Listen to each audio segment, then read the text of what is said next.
the room. So welcome everybody, thank you for joining us tonight. We're going to get stuck into this pretty much straight away. So what I want to cover tonight is I'm going to go through the reversal strategy again, and I'm just going to explain some of the subtle differences, because I'm going to send you out an updated ELD,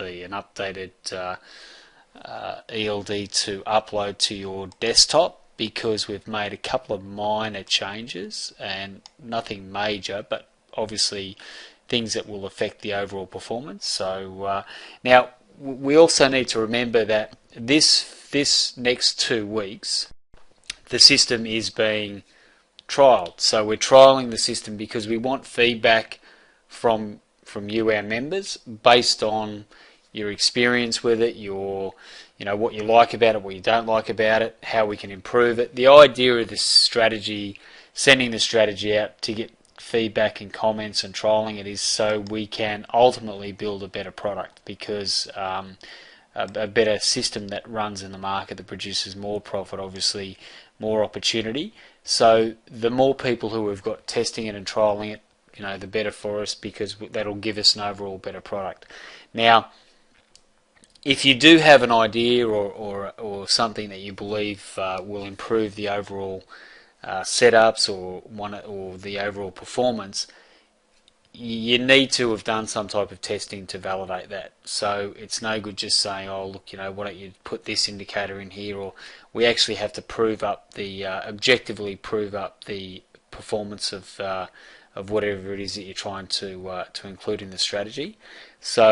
So what I'm going to take you through now is I'm going to take you through basically the basic setups again, just quickly, and then we're going to leave a little bit of time for questions, and then I also want to cover off what systems are really running well at the moment. So what's happening with the markets, and I just want to touch again, and I know I did this last week, but I want to draw your attention again to the volatility indicator, that volatility stochastic, and just make sure that people are, if you are tracking a market or 2 markets or a couple of markets, that you at least are monitoring that volatility indicator to get a feel for what you need to be looking for as far as opportunity. Because remember, from our example last week, and I'll go through just a brief example again this week, there were definitely opportunities for us to use that indicator to flip from say for example, a 89 tick chart to a 55 when we saw coffee was starting to drop off in volatility. So it's important that we're tracking something like that on a daily basis, just to see what's happening with the volatility of the market. Obviously, our goal will be to build that into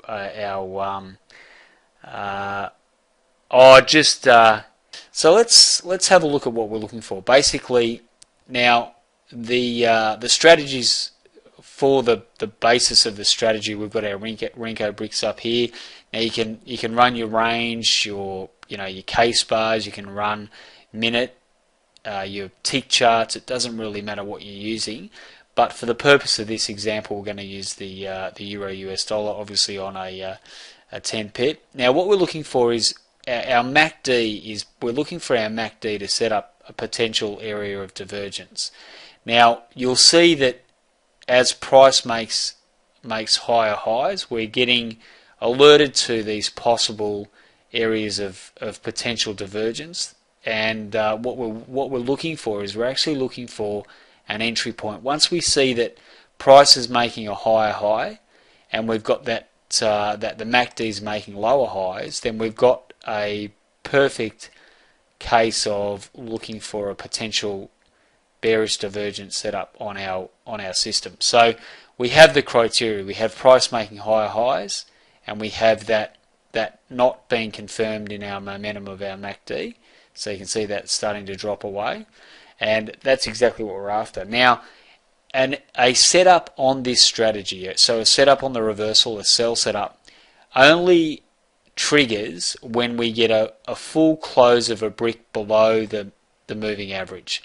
So and it has to close completely below.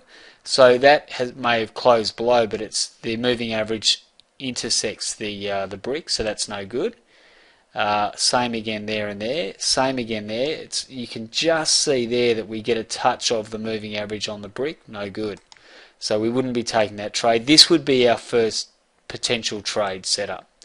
Now you can see here that when we're looking for a potential trade setup and we get an entry, then we've got to determine where our stop's going to be. So our stop in this situation would be either a fixed stop of a value that you feel is appropriate based on your testing. Remember that any stop we use has to be objectively tested. So we're not just going to pluck a stop out based on the level of risk we're prepared to take. We've got to objectively test that, because we might find that, look, if we want to use a 30 pip stop on a full lot here, $300, that might not be in line with the overall risk profile of our account that we're trading. It might be too much risk. So what do you think is going to happen if we apply too much risk to our trades? We're not going to necessarily be able to stay in the trade, or we're going to feel uncomfortable. So we need to make sure that the risk is commensurate with our portfolio size.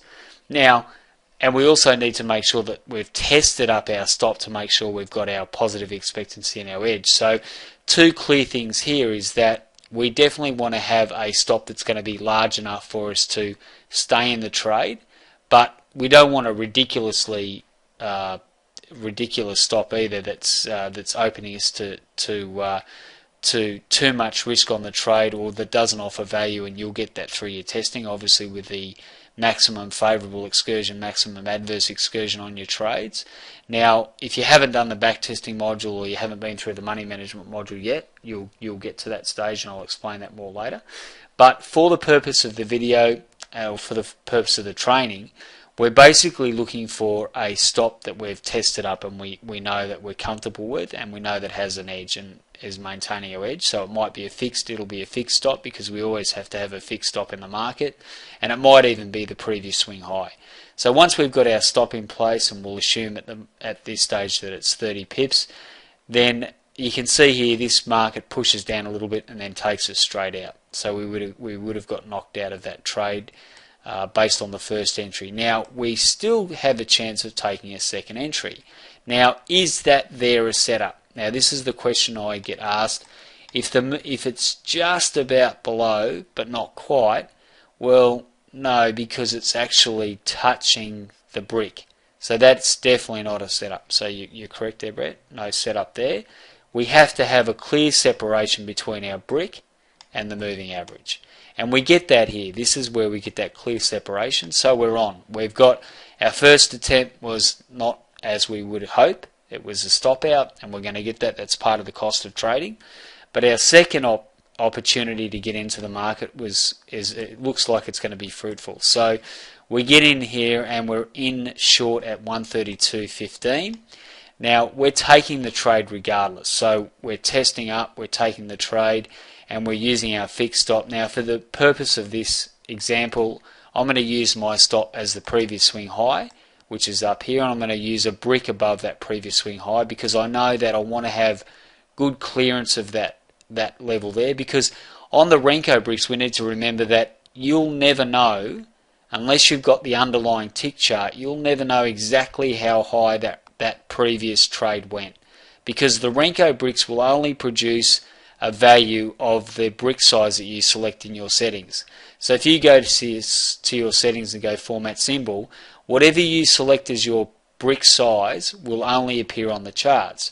So for example, if this went 9 pips on that move up, it's not going to show you that on the chart. It's just going to show you that full brick that printed, and then it's going to fall away. So it's important to, if you're going to use a stop, at least use a stop the value of the brick, because that way you can see when you're testing and when you're trading that you're either in or you're out of the trade regardless. Now what we're going to do with the MT4 release when it comes is we're actually going to have the ability to have the underlying tick chart sitting under these bricks.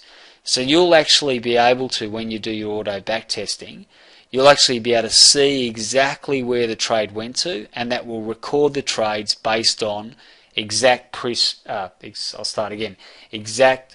tick chart data, which is fantastic, because normally when you test up Renko bricks, you don't, it's not perfect.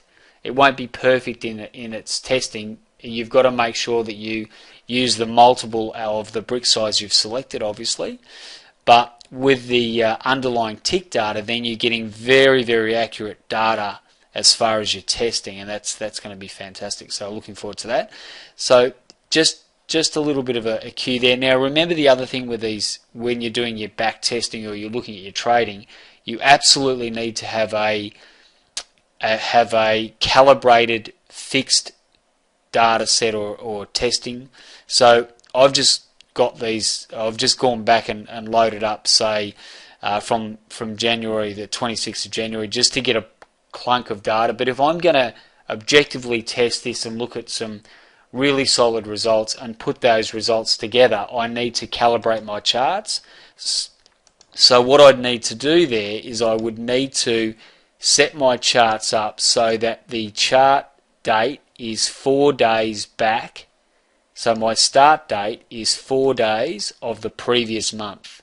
So I go to, say for example, April, and I want 4 business days. So I'm looking at, right, well, Monday's a business day, so I'm testing all of May. So I test, I've got April, I've got the 27th, and then I've got 26th, 25th. So it would be the 25th that I would select as my first day back. So that would give me 4 business days, and we need to make sure that we're consistent with that, because that way we're at least getting very, very solid data, and we're getting consistency across our testing. So that way you've at least locked down a calibrated chart and everybody's getting the same results. So that's exactly what we want. So let's get back to our chart here and start having a look at our trade. So I'll just move this up a little bit. Okay, so you'll already see that from our, and we'll go back here so we can get our chart back up where we were looking at.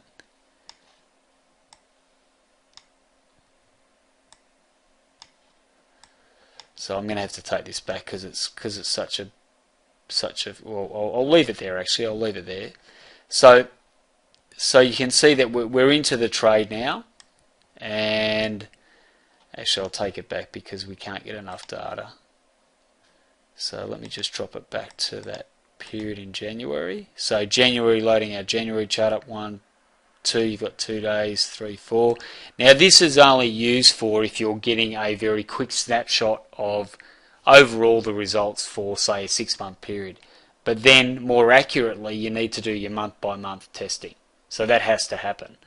Now if you want to just quickly see if a strategy is going to be successful or profitable, you do a quick, say, 6-month test, and then you'll go back and do month by month.